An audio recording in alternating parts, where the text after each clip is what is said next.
Hello and welcome along to Not Another Sports Pod, episode number 15, I believe, with myself, David, and Mr. Oliver Wilson. A little bit of a croaky Mr. Wilson today. Sunday night hedonism, or like what's going on, Ollie? Is it just too? It's not a little bit of croaky, Dave. Look, this isn't my job. Like, I'm hungover. We had a Gentleman's friend ailment of the girlfriend. is a nice way of putting it. Yeah, Johnny Walker, Jack Daniels, and all his friends turned up. I mean, that's what happened. I drank whiskey until 1 o'clock in the morning with my girlfriend's mate that was staying with us for the weekend, and yeah, I regret nothing. Like, Love it. Monday's my off day. That's everybody else's Saturday morning, and the only difference is me and the missus are meant to be celebrating the anniversary today, and yeah, we're both feeling terrible. So she's upstairs having a sleep at midday. So Nothing. So getting older is part of life, right? We get it. But it's so gradual getting older that I think I haven't really noticed it that badly at 37, but there's one thing that gets you, and it's, for some reason, alcohol. It just, what you can do in your 20s with alcohol, you cannot do in your 30s, and it's odd because it's like a switch flicks, and I don't know, with every other element of aging, you don't get that massive switch, I don't think, between 20s and 30s. But yeah, I mean, I can barely drink these days. I mean, the other thing is that, like, alcohol brings your mood down the next day anyway and stuff like that if you drink. And the older you get, and because you feel worse, the worse the emotional side of the hangover. All right, let's keep it light. No, is it like you feel less, you feel less grown up, far less grown up, because you're like, I'm mid to late 30s now. I have responsibilities. Like, I should be working or doing this and keeping myself in better health, and instead I have been a child and had too much of a good thing, and there is guilt and everything else going on with it. So podcast gives me a reason to get up today, I guess, Dave. You know? Right, Liverpool have conceded 2 goals in 7 Premier League games, Ollie, right? Now, Jose Mourinho's Chelsea conceded 15 goals all season, right? Ferguson's Man United conceded 17 goals all season in the 90s. Mourinho's Chelsea did it, conceded 5 goals in 38 Premier League games in 10 years ago. I think it was 2004-2005 season. And that's always, I think, seen, Ollie, as like the peak of the defensive mountain, isn't it? As in, most people could name that back five now. Like Petr Cech in goal, Carvalho, Terry, Paulo Ferreira, left back was Wainbridge or Gallas, and then like Makaleli was there as the holding player, right? That's like the iconic defensive setup. Arne Slot, 2 goals conceded in 7 games. I mean, it's a hell of a start. I mean, you're eyeing up Mourinho's record there, a fifth of the way into the season. Yeah, and it's interesting because Liverpool aren't playing with the defensive attitude of that Mourinho Chelsea side. You know, Mourinho's Chelsea side was impressive defensively, but was lambasted as park the bus, miserable, boring football. They'll win 1-0. Obviously, Liverpool won 1-0 this weekend against Palace, so it's kind of going against my point slightly. But I would never sit there and look at Arne Slot's side this season so far and say, oh, Liverpool are a boring watch. They're not attacking. They just try and park the bus, because they don't. Which makes almost that defensive discipline even more impressive, because it's not a suppress and sit and allow teams to come on you and just hold the line, be rigid, be boring, be everybody behind the ball. It's, yeah, we can defend, and then we'll try and hit you on the counter-attack, and we'll play attacking football when we have possession as well. So it's never going to be, great, the greatest defensive side of all time. Like, it's not really lauded, even that Chelsea side under Mourinho isn't necessarily lauded as a fantastic Premier League side. People will say, well, City at the moment are more interesting to watch. They're all attacking, all gung-ho, etc. The United kind of great sides as well did similar things, you know, wonderfully aggressive attacking football. But, you know, it's an exceptional thing to do in a Premier League that defensive naivety is shown more often than not. And I think you see that from some of the sides down at the bottom this season. I mean, you look at Southampton, it's a disgrace. to think that you can come up from the Championship, Russell Martin, and play the same sort of football that got you promoted from the second tier of English football. But they have to. They have to, Ollie. Like, if you want to go on Monday Night Football after you've been sacked, and you have to play that brand of football, because otherwise the criticism's too harsh. And I think people use it, and new coaches use it as an excuse. Like, we went down playing the right way, and it's better to go down as an attacking coach than it is to do a Sean Dyche and stay in the Premier League by the skin of your teeth, because you're never going to get a top job. Whereas you can fail upwards if you're seen as like a Pep Guardiola. That mirror image, just a younger form. I think that's what's going on here. One of the most ridiculous statements I've heard. What? It's better to fail or go down with Southampton playing that side of football Vincent than it is Kompany? to be a Sean Dyche and stay up. Yeah, I know. And I think it's disgusting, to be honest, because Sean Dyche should have been given bigger and better jobs, because what he did with Burnley was incredible, and like actual football fans recognised how good the job Dyche did with Burnley and just keeping them up. And they're never even that close to being in a relegation battle most of the time. It was just consistent 15th, 14th, 13th, just below mid-table, just run-of-the-mill, right, fine. I think that's everything that's wrong with a TikTok world and a football world that we have. Bloody right hell, now. the alcohol's the alcohol's in the No, it is. But it is. It's terrible, because as a Southampton fan, and Christ, I don't care about the business of football, but as an exec at that club, nothing means more than staying up in the Premier League financially. And as a Southampton fan, Norwich used to get destroyed for being that yo-yo club that never invested and would just go up and down and up and down. You don't want that, and you can't have that as a football club in terms of stability. If you're going up, you need to try and stay up. And if it means being boring and defensive, that's fine, because it's about staying up. If you want to then push for things like top 4, top 6, European football, you're going to have to come out of your attacking shell perhaps a bit more, or invest even heavier in defensive solidarity. But there is nothing wrong with being boring, getting 1-0 victories to stay in the Premier League.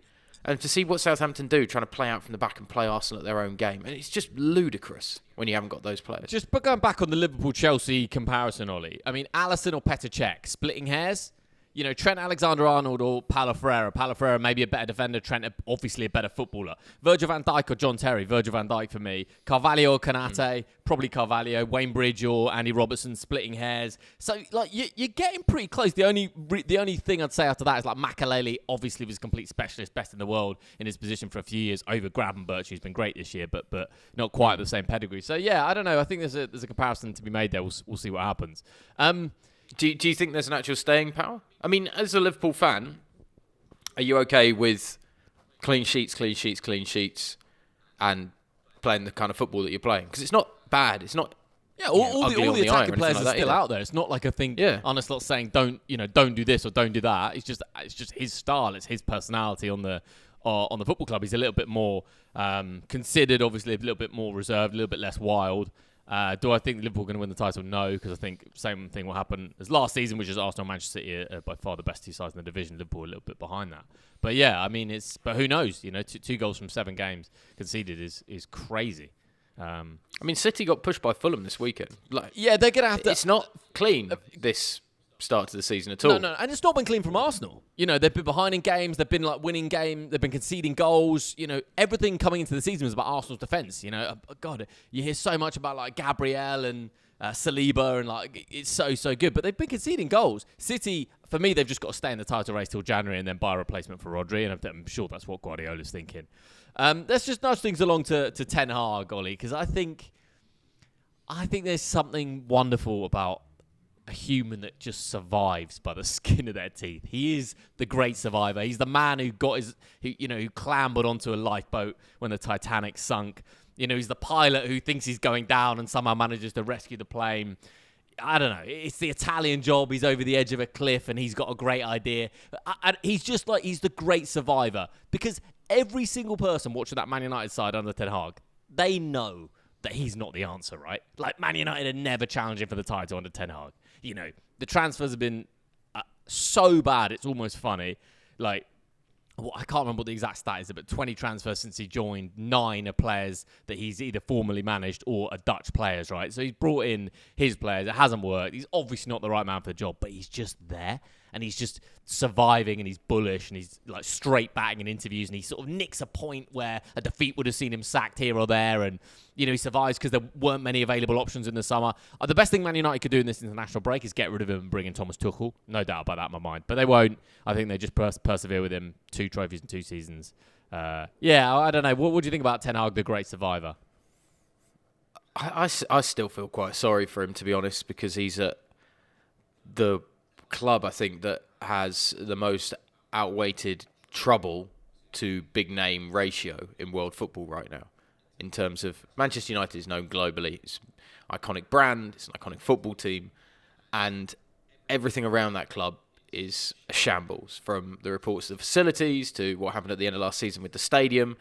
They've brought in directors of football that have brought no stability and no clear, as you touched on, kind of the transfer policy has been pretty much a disaster. Ten Hag's obviously been involved in that, but there are so many people in the upper echelons of management and the business side that are also involved in the incomings and outgoings of that Manchester United side. So if you're looking at Ten Hag as a survivor and talking about the Titanic, I see him as the guy that accidentally got on the Titanic when he probably wasn't meant to be there that day, and he suddenly realised that this ship is slowly sinking. And I think he's the guy that is trying as best he can to help out on the bridge. And like, maybe we can just get it a bit close to land before we go down. Maybe. Come on, guys. So, I don't know. I don't think he's the right man for the job, but I wouldn't wish Thomas Tuchel to go in there and try and do it, because I think you're going to get the very same results. And I think the difference is Ten Hag's probably going to cost Manchester United a lot less now, keeping him, than it will to replace him with a bigger name that isn't going to be doing much better, to be honest. So you're basically of the opinion that there's so much structurally wrong with the football club that Man United have had all these coaches over the last decade, many of whom, or all of whom, like top coaches in their own right, but because the structure's set up in such a mad way, it doesn't matter whether it's Ten Hag or Tuchel or Mourinho or whoever. Sean Dyche. Yeah. It could be anyone, Sure. And then it's gonna be a pretty nightmarish situation. The difference is like a Sean Dyche, for instance, wouldn't play attacking football and would just survive in a slightly more drab manner. At least Ten Hag gone in and we touched on it a couple of weeks ago. He's won trophies. Can't ask for much more than that. So at least there's some silverware still being added to, as they're putting away the dinner plates very neatly on the Titanic, but it's still sinking quite quickly. So. The other Ten Hag, the other Ten Hag analogy, which definitely doesn't work via audio or video, Ollie, is, have you seen the famous BBC clip of the lizard that like runs through all the snakes? It's like an Attenborough documentary. Millions and millions of views. He's that kind of, every time you think he's down and out, he just sort of squirms, ducking and squirming out of the way, and like eventually surviving. So we'll see. Let's move on with football, Ollie. Can we? I just want to talk about Andy Carroll briefly. 4th tier of French football. The big man bagging in goals. They've all been headers, apparently. Like, I'm not watching the full games, but I've only seen the clips. But you're not got the subscription. We need to buy the rights for the audio rights for the French 4th tier of football. Yeah, Andy Carroll, basically he's playing for Bordeaux, who's somehow down in the 4th tier, and he's banging in goals. I mean, what do we think about that, Ollie? Just loves the game, I guess. Maybe loves a glass of red. Like, it's a nice place to be. He's got property empire near Newcastle, apparently, so I doubt money's an issue. Moulet free on tap, so, perfect post-game meal, protein, carbohydrates, beautiful setting. As you say, good wine at, 70p a glass, maybe 70p a bottle in that part of the world. Not only that, it's kind of a very beautiful story, isn't it? Bordeaux have had all these troubles off the pitch, which is why they find themselves down in the 4th tier of French football. They're relying on the has-been, pretty much. I mean, Andy Carroll was struggling to get a game at Reading, let alone get a game back at a Premier League football side or anything like that.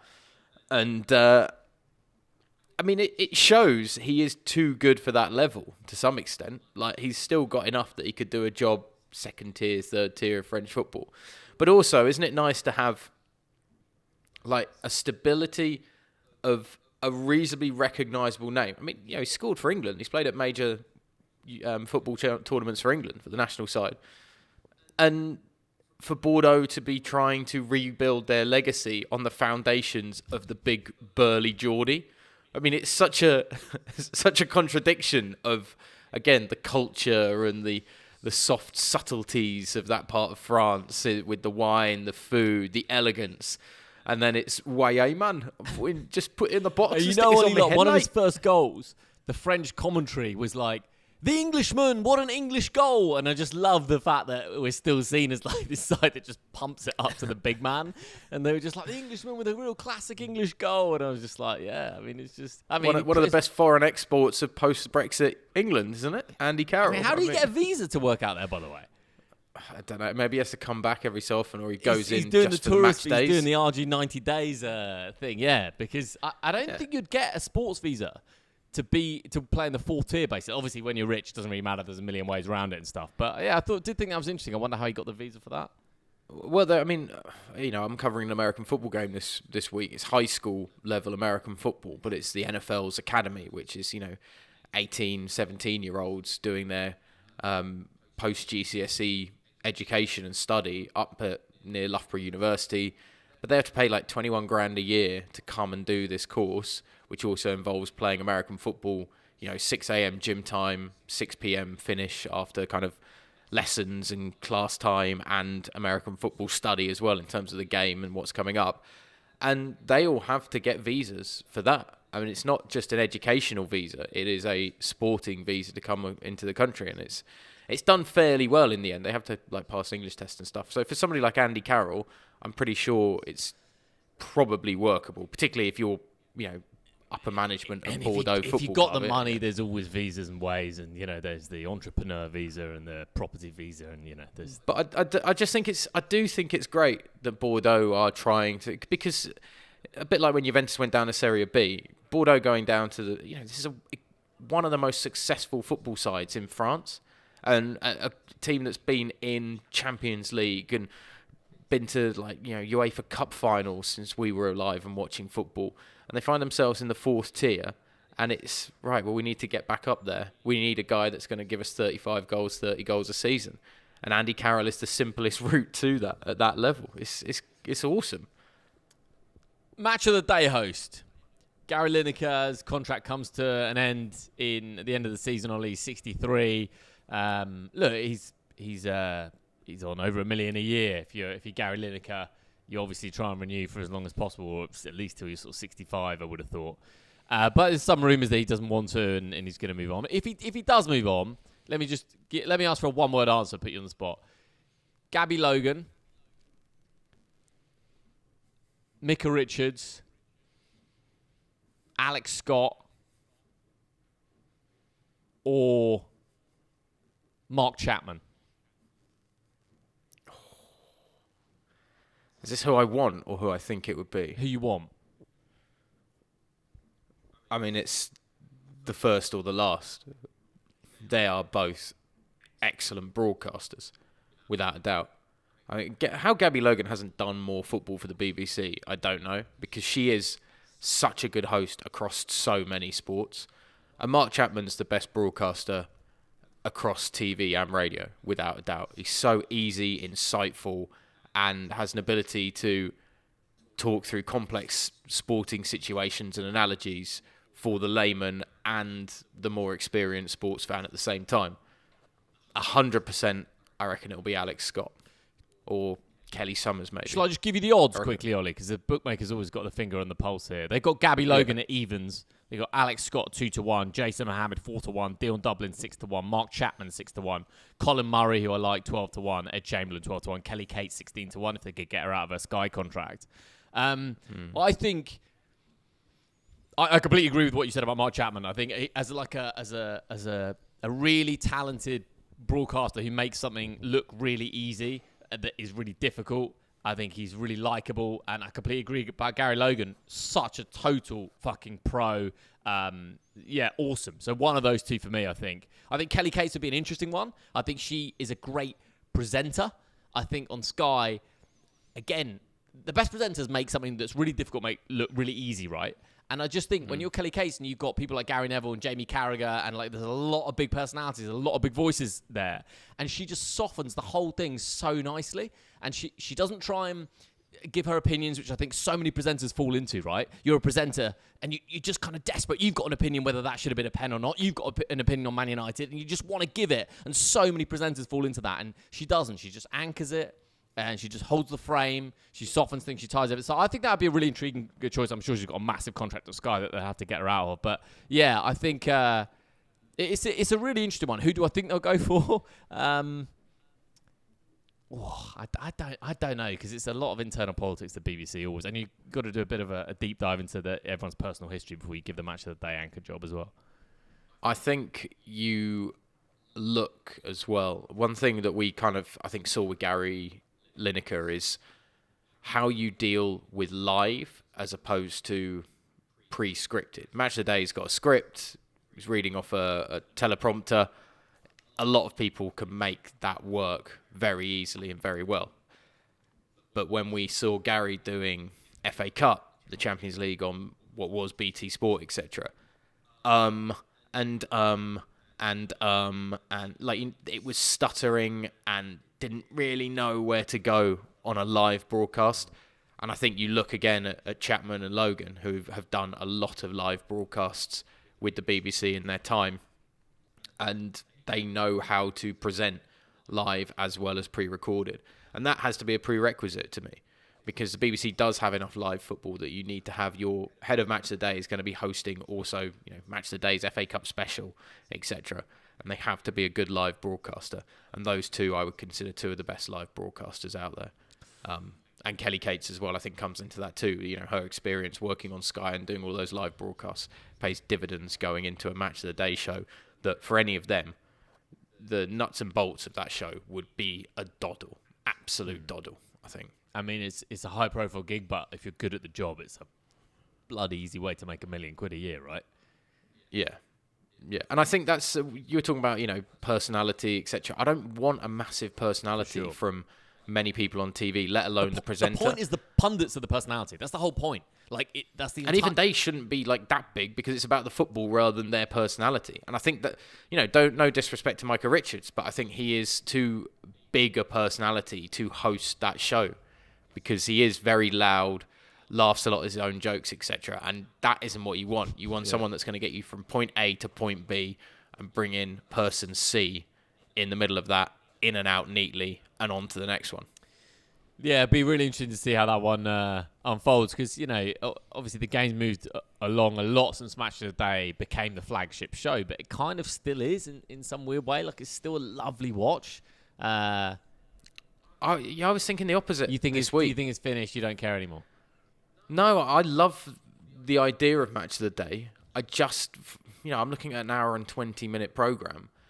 People say the NFL is diluted in terms of the amount of action you get and then everything around it. And I just feel I'm getting too much around the football in Match of the Day, because I don't think there's enough time to do a good analysis compared to what we see, say, on that Monday Night Football show on Sky Sports, for instance, when they break down the weekend's games, because they've had 2 days to look at, analyse, and actually really pick out poignant points. Whereas Match of the Day seems like a rush job to try and do that. And then there's not enough of the actual football for me to really work out how a football game's gone and decipher the kind of flow and mood of a football game. Yeah, it's stuck in its own tragic spot almost. It's too early to be informative and too late and not enough football in it to be what you want from that still sort of show. Still gets a lot of eyeballs. I don't disagree with any of that. It still gets a lot of eyeballs if you look at the viewing figures. Yeah, I mean, it's a staple. And I think it always will be a staple, because it has just been ingrained in our football culture. Even if you watch the goals on Twitter, or people have got their illegal boxes and all that kind of stuff, most people will still watch Match of the Day. I know people that still avoid the football results on a Saturday so they can watch Match of the Day. Wow. And have it By fresh. people, That is so difficult. No, other people as well. That's nuts, man. Yeah. I rate that highly. All right, just wrapping up on the football. I just want to talk about how to sell a league, Ollie, because I think you've got a good... Stick David Windsor on commentary. Well, that's the way to do it. That's what they're all... It's a topic for off-pod, I think. How to sell a league. I'm just looking at the Brazilian league, Ollie. And, 250... What do you need to sell a league, right? First of all, you need like a native population within that country that are going to watch the league. And Brazil have got that. Massive football heritage, 250 million people, right? So you've got that straight away, all those potential eyeballs. Then you need a league, ideally, with like a century worth of history. That's where the MLS and maybe the Australian A-League and stuff, it's more difficult. It takes time. It can be done as they're showing in America, but like it does take time. You need 100 years of history, ideally. That's where Europe benefits so highly. And Brazil has that, right? Has that. The league's been around for 100 years, Flamengo and all these clubs have been around for 100 years. Then you need like a great quality of football. Now, I was going to ask you, where do you think Brazilian football stands in relation to MLS? Round about the same quality, like the top 3-4 clubs in Brazil. Do you think they're about the same as the top 3 or 4 clubs in the MLS? Ooh, yeah, I'd probably say a big Brazilian side is better than a top Major League Soccer side. I'd say the gap has decreased over the last 5-10 years quite dramatically, but I would still fancy a Flamengo or someone like that to do whoever wins the MLS Cup this year. And then what you need is a kickoff time which suits a global audience, right? And Brazil basically has that perfectly. If you had a Saturday 3 o'clock kickoff in Brazil afternoon, and I get it, it's a warmer country, so you've got to think about that. But if you had a Saturday 3-4 o'clock kickoff, everyone in Brazil could then watch it at the weekend. In the UK, that would be 4 hours difference, right? So it'd be a nice time in the UK. It'd be a nice time for a US audience. You could capture the Asian market. So, like, it's all there. But yet Brazil just cannot market that league. They just cannot sell it. They cannot market it. Like, at the moment, there's no, like, English language service for the Brazilian league, which, when you consider there's, like, a world feed English language of the Argentine league, which is way worse quality, and there's way less people, like, that are interested in Argentine football, like, globally.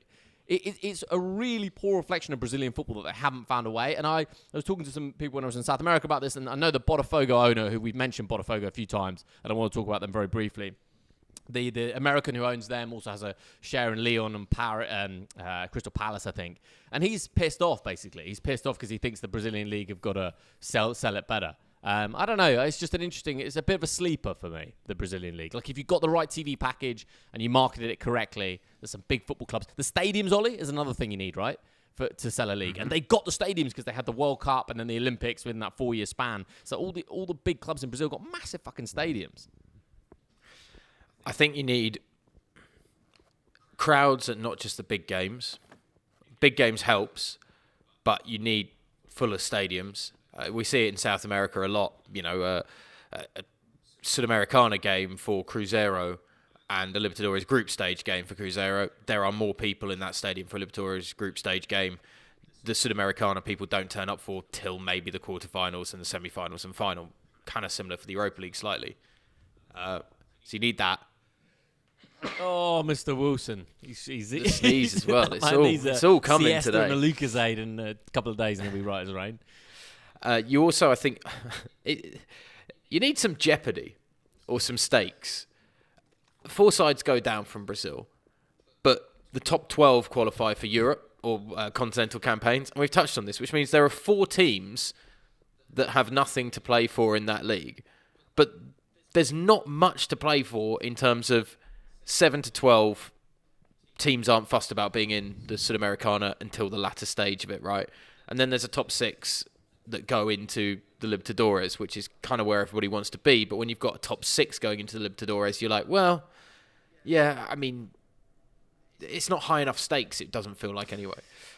And the other thing is, there are some exceptions, and I think the transfer market is more stable in Brazil than anywhere else. But like, there is such a fluctuation of managers and players in and out of these clubs that it's hard to a foreign audience that don't have following a side ingrained into their behaviour to get excited about seeing a team when in 12 months' time it's going to be a very different looking starting 11, almost sometimes completely different looking starting 11 for a lot of these sides. And I think that hinders it quite a bit. Or, managers getting sacked 2 weeks into a season, 3 weeks into a season, 4 managers in one single season. It's bad enough when it happens in English football. It's even worse when it's a league that you're not really that connected to. And you're like, how are all these guys just running through clubs, basically? And I just think it's not as good to watch at the end of the day. We're very lucky. that we have Champions League, English, Italian, Spanish, German football. A Brazilian is so far off that, and then so far on the other side of the world, and there is no connection to us. Maybe this Club World Cup, expanded Club World Cup, will bring a more connection. We'll have global rivalries between like Botafogo and Arsenal. Oh, they did us 3 years ago. Can they do it again? Kind of thing. But I don't see enough of a connection to then be bothered by a league that is nowhere near good enough watching. I get it. I think the connection is big, and I think that's where you need names. So we talked about Andy Carroll earlier playing in the fourth tier of French football, and Andy Carroll is obviously interesting to a UK audience. So how do you get names down to Brazil? Because at the moment there's no one really there that anyone would be interested in, right? And I think that's where MLS is obviously a different product in America, the kings of marketing. But like that's where Messi going to the MLS was obviously, I mean, clearly you're taking the greatest player of all time, so this is not a direct comparison. But this is where if you could get a Mourinho to Boca or Flamengo, like if you could get a Mourinho down there, I think suddenly, something happens there. I mean, there's already some very interesting footballers like playing in Brazil, but it just, we don't, there's odd players like Manuel Lanzini's there, and like Coutinho, and we've mentioned, ad nauseum all the older players, Roque Santa Cruz and stuff. But yeah, I just. But if you're a Coutinho and you've dropped off a radar in Europe and then you go to Brazil, no one notices you leave. Whereas, I mean, you obviously, as you say, you mentioned Messi. Messi going anywhere attracts eyeballs. Ronaldo going anywhere attracts eyeballs. There aren't that many players that have that eyeball attraction. Haaland, Mbappe, maybe the other, the 4 or 5 players that will be on the front of EA Sports, FC, soccer, or whatever they call it. And not many managers either have that. No, not at all. Like a Pep, a Klopp, an Ancelotti, a Mourinho. Like after that, you're kind of struggling. And obviously they're not going to go and coach a Brazilian side, except Mourinho because he's taken this kind of weird trajectory in his career. I don't know. The other thing is also brand. Like you touched on it with the MLS, and even they haven't done it as well as they could have. And I think they've maybe tied themselves into this deal with Apple TV, which is hindering MLS more than anything else because you need an Apple TV subscription. That's probably bigger in the US than I think it is to a global audience, and therefore you are suddenly battening down the hatches to the number of people that want to be in it. If they'd partnered with Amazon, it might have been a different story. I was often thinking about that. But you need to package it well. And if we've touched on this so many times, you'll turn off a game because of a bad commentator, but you'll never switch on a game for a good one. But if it's on and the commentator is good and the graphics look neat and the broadcast is tidy, you might have a better chance of keeping a game on.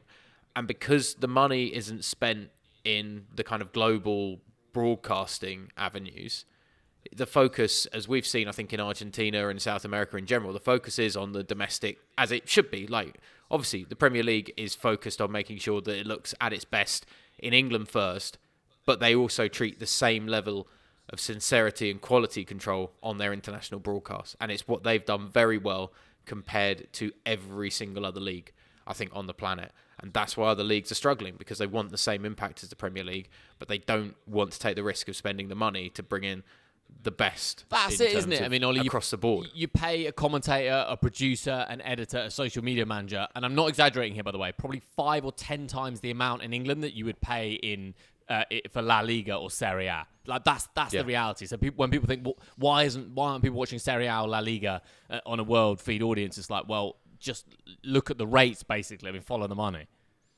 Yeah, and it also means you don't get top guys. Peter Drury goes and works on La Liga. Maybe not Drury, actually, because he doesn't tweet that much, I guess. But, like, the top commentators do have some sort of interaction on social media. I know Drury had to when he went to the US working with NBC and whatever, because they wanted him to have that social media presence because they felt it was a valuable relationship to build. If you have a guy that does a 9-to-5 job Monday to Friday and he's doing, say, a La Liga game, I don't know the ins and outs of their world feed commentary or whatever, but say he does then a La Liga game on a Saturday, well, he's not there as a specialist considered expert to the majority of people. He is just, Joe likes to do a bit of football on the weekend. He also sells insurance Monday to Friday. There's not that same impact in terms of the discussion and the quality and everything like that as well. So, which is no slight on Joe, by the way, because like the hypothetical Joe's got to put food on the table, right? And the rate's the rate. Yeah, and look, there's nothing more fun than doing football Sure. commentary. I think you and I would both say that. And if you can do it and still hold down your 9-to-5 job, yeah, it's fantastic. The difference is if as a league, if you want stuff to pop and explode, you want to put guys that are dedicated to that craft. And I will say that a director in particular is an unbelievably difficult craft to manage, say, an 8-game broadcast and be telling your cameramen where you want them to go while they're not on air, and then letting each cameraman know when they are on air, and then trusting them to go and find shots. A good cameraman as well is worth their weight in gold, because if they have an artistic eye along with the ability to follow the action, the number of broadcasts that I think I've done where cameramen don't know the away and home manager during the game, and you hear a director saying, "Oh, can you go to the away manager, please?" and they're on the wrong dugout, and it's like, that's not the guy we need. Like, simple things like that sound so simple, but again, being a cameraman's a very difficult job. You are trying to do multiple things and think about multiple different things at once, all while you're trying to control and bring the audience the pictures that they require to enjoy the game. And so being able to do that well is worth its weight in gold. If I owned the Brazilian league, Ollie, I would sell it to Amazon Prime Video, even if it was for a loss. I'd literally be like, take this product for 2 years, and even at a loss. So I'd put it for free for Prime viewers. Then I would put all my energy into getting native English language commentators down, and like English people that are on co-commentary or Brazilians on co-commentary that spoke fantastic English. And then I would, as a league, try to get one or two stupid big names and just overpay, like pay Mourinho something ridiculous to get him at Flamengo or Palmeiras or whatever. And then I'd also do like a weekly, very snappy highlight show with like a Vickery or something as the main guy and put it out on Prime Video as well. Yeah, that's the thing as well. Like a football highlight show doesn't need to be tricky with different angles, sideline cam and all that stuff. Most fans just want to see the goals from a normal angle. Especially a league they don't watch, right? One. You could have 3 minutes a game for 10 games. Bang, like in and out. Yeah. It just requires... It's weird how good simplicity is almost better than trying to reinvent the wheel with sports broadcasting in general, to be honest. Just, I agree with that. I think... just on the Brazilian football, you might be thinking, why have I picked on Brazilian football? It's just because I do believe so many of the ingredients are there. And a point in case is like, no one would know about this at all, except for me, because I've kind of covered it a bit, and Ollie as well. But Botafogo are like 11 games from greatness. Like, they're 11 games away from winning only their third ever league title, and their first Libertadores title, and their first league title for like 30 years. And if that was in any other country that had sold the league better, you might be aware of that. You know, if like... I don't know, what's like a random Dutch club or something was 11 games away from like winning the league for the first time in 30 years in the Champions League, people would be all over it from everywhere. But because it's like when Montpellier won Ligue 1 in France. Sure. Like it put Olivier Giroud on the map. He became a global football star to a lot of people because people went, "Oh Jesus, Paris Saint-Germain have got all the money," and this side have come from nowhere, led by this centre forward and a really solid defensive base and holding midfield, and are taking the scalp of the multi-millionaires that have tried to ruin the league, basically, by wanting to win it every single year and focusing on the Champions League. And it took them into the next echelon. You know, what Botafogo doing is about as close as you get to the Leicester City story. Yeah, I agree. It is. And the great thing about the Brazilian league as well is that you say Botafogo, it's going to be, I think, the third title. There are a number of big sides in Brazil that only have a handful of titles to their name because there's such a parity level in it. You would never know, really, who's going to win the Brazilian Serie A next season, looking at it right now. Fortaleza are third or something in the league and still within a shout of the title this year. So, and when I say like Botafogo have only won 2 league titles, just to compare, like in England, that's like a Derby County or something like that, you know. And imagine if Derby County were 10 games away from winning the Champions League and the Premier League, it would be the biggest fucking story ever. So, just kind of a shame, really, that Brazil, with this massive population, this 100-year history of football, like the Pele, the World Cups, now they've got these amazing stadiums, Ollie. I don't know, like there's a lot there. It's not perfect, but like the kickoff times, if you just packaged it right, you could really get eyeballs on it, I think. People's appetite for football is so fucking massive, like. And you think, like, Cruzeiro were down in the second tier 4 years ago, I think it was. They're one of the biggest sides in Brazil and have come up. You've got Goiás, who were in the... and Chapecoense, of course, that were in the Sudamericana final before. Obviously, they had the tragic air crash that killed the team kind of thing. They're now in the second division, but they've been up in the first division in Brazil for a number of years. So there are good clubs, even going down into the second tier of that league, that would... a global football audience would be like, oh yeah, Santos are in the second tier. They were vying for a Libertadores semi-final spot 2 years ago. So Pele's old club, there's enough to latch onto. There's strength in depth. There's just not the package to push it out, and it's not promoted enough either. Well, yeah, I mean, at the moment there's no English language service for it, which is crazy considering, like, I'm watching, I don't know, like, there's Argentine football stuff. Anyway, we digress. Ollie, this is the part of the pod where you any other business, any other sport? What's been going on? NFL, right? Well, we had NFL last night. It was a passing interest yesterday evening due to social activities with hosting. There's nothing nicer than hosting or being hosted and doing it well, by the way. I just want to say that. Like, food's out. What did you do well? Set us up in Casa de Wilson. You've got three of you, the booze, the dog. No, we're gonna go to the summer instead for this, because I was hosted perfectly this summer by some people up in Scotland, where you're not drinking like to get drunk or anything like that. You're just opening a nice bottle of red, white, whatever that complements a very nice home cooked meal. You sat. It's conversation all evening. There's discussion and debate without any antagonism. There's some needling, but it's fun needling rather than petty skirmishes across the table. And no one's bothered about time, conversation topic, or anything else, because the food is good, the drink complements the meal, and the conversation's flowing as much as everything else. Sorry to interject, Ollie, but that's like the purest form of friendship as well, where like you meet up with someone and you're not getting anything out of it apart from just literally like the presence of being around that person. It's so nice that.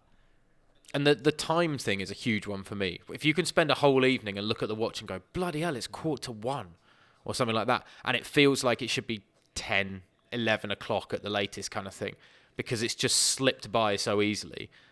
There is nothing better than that, especially when you're not relying on TV, radio, phones, screens to fill in downtime or anything like that. So the NFL took a bit of a backseat yesterday evening.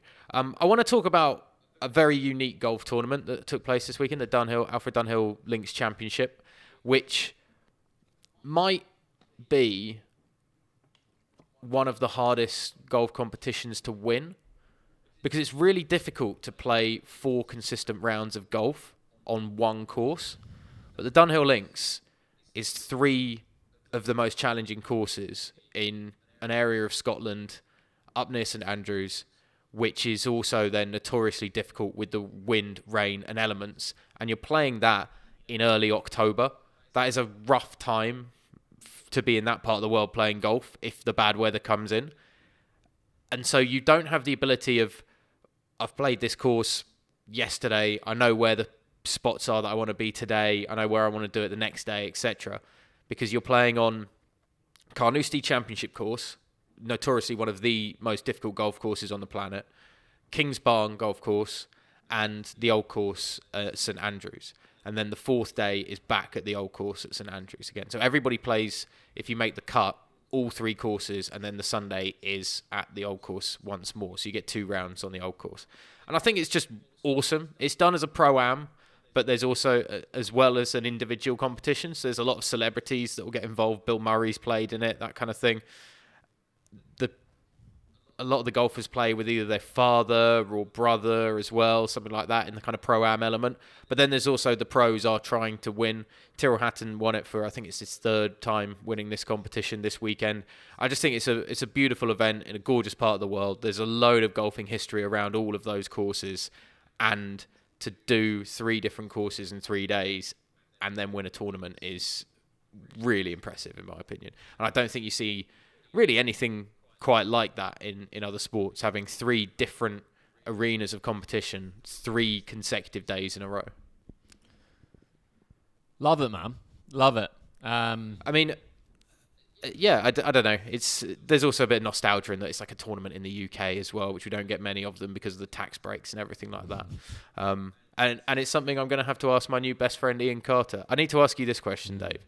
Have you ever met somebody that you revere and really respect, and your thought process has been, I do not want to fuck up this starting conversation, because it'd be very nice to get to know the person that you respect and revere, but also like every pod with you, mate.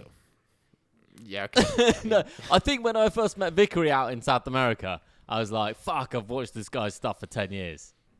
Yeah. And you tiptoe around what you say at the start because you don't want to sound like somebody that, like, I'm sure when you first met Vickery, you read something that week probably that he'd written for it, and you don't want to be like, oh, your article I saw this week was blah, blah, blah, blah, or something like that. But I also think that's kind of fine, man. There's something like innocent about that, and I don't know, if that's authentic, then it's kind of fine. If you did read that article and you did love it, like, I think it's kind of fine. Well, when I met the stand-up comedian Josh Potter at the Super Bowl, watched his shows, listened to his podcasts for a number of years before I met him, got to meet him, ended up hanging out. I've been out for like drinks with him and stuff like that. He's a lovely guy. But it was very weird at the beginning because I felt I knew so much about him because I listened to his podcast and he knows nothing about me. So I'm like, oh, and that thing that you had, yeah, because you went to the doctors the other week with this or whatever, because he's very open and honest about all of his personal life as well as obviously his stand-up life and everything like that. And it's quite odd having a very weighted one side, I know you and you might not care at all about me kind of thing. Mate, that's the thing with podcasts, isn't it? Like, as in, a couple of people messaged me about this pod with, like, thoughts about you, Ollie, which have been, like, all really positive and stuff. But it's... Fuck 'em. But no, but it's like they think they sort of know you. Like, someone messaged me this morning and just listened to one of our previous pods and was like, is Wilson a Man United fan? I was like, what? No, he's like a Sheffield Wednesday Milan fan. And then, like, so many of, like, Wilson knows his golf. Like, what's Wilson's golf story? Like, I don't know. So that's, like, the podcast or broadcaster thing where people, they start to feel your personality a little bit. Well, and especially if you tweet a lot and you're on social media as well, people have read your thoughts that you're willing to throw out into the void of the internet and everything like that, much like, as you say, we do on here. So it was very interesting. I got to meet Ian Carter this weekend. I was playing in a golf competition down in London, and he's a member of the same society that I've joined, and we were technically on the same team, but he was playing in a different group of players out on the course.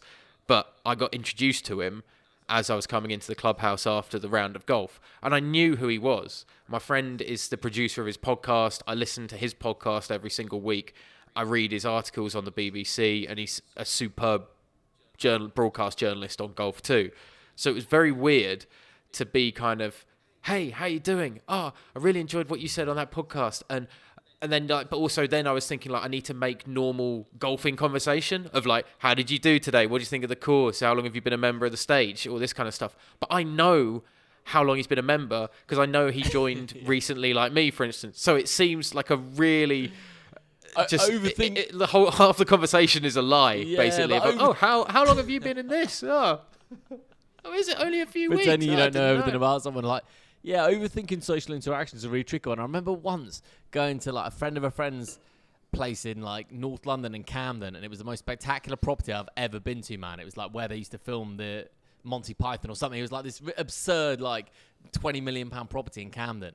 And because I was so conscious of I didn't want to say, like, your house is fucking amazing, like, I played it down completely and didn't even reference, like, how amazing this person's house was. Whereas authentically, you could have just been like, wow, this is just a spectacular property, I have to say. And that compliment would have been taken, like, earnestly. Whereas I was just, like, trying to be too cool and not as if I, like, hung out in those kind of properties all the time and just didn't even mention the fact that, like, this is a 20-bed house in Camden. It was just really weird.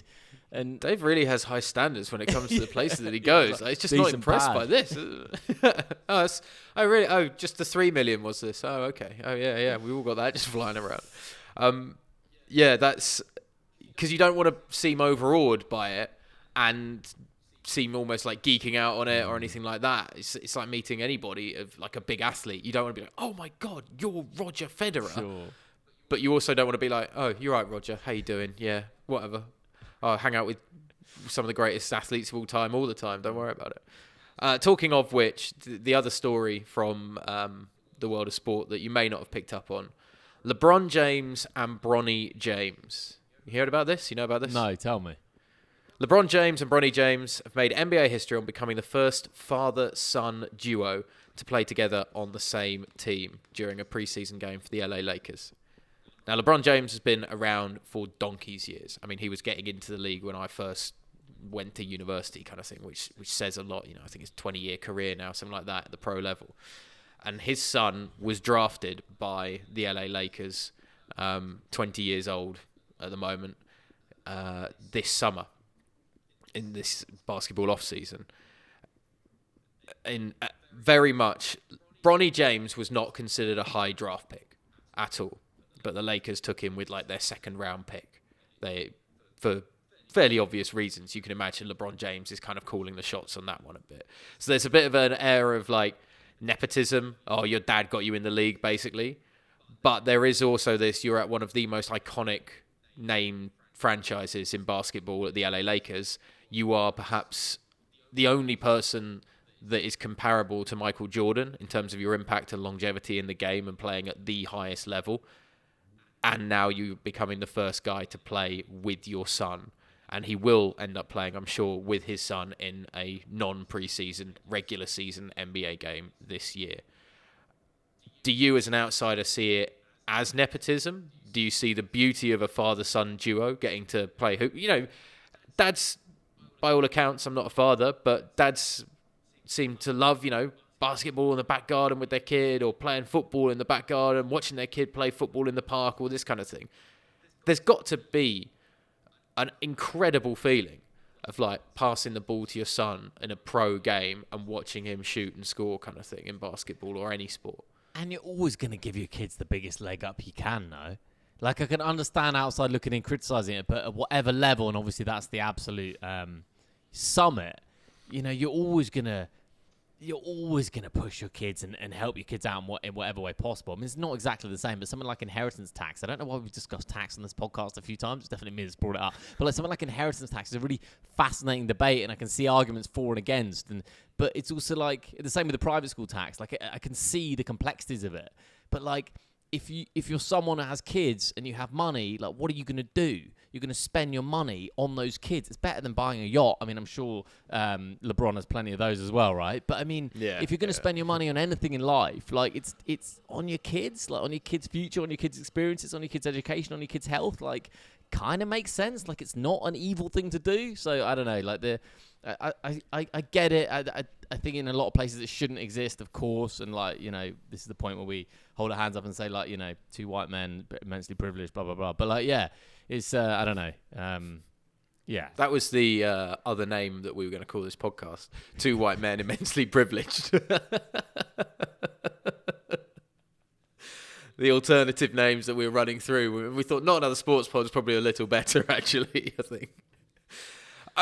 If you were a CEO of a company, right, and you brought your son in to an upper management position after teaching him the ropes and everything like that, and he showed that he was just at least competent enough to be able to take on that role, no one would bat an eyelid.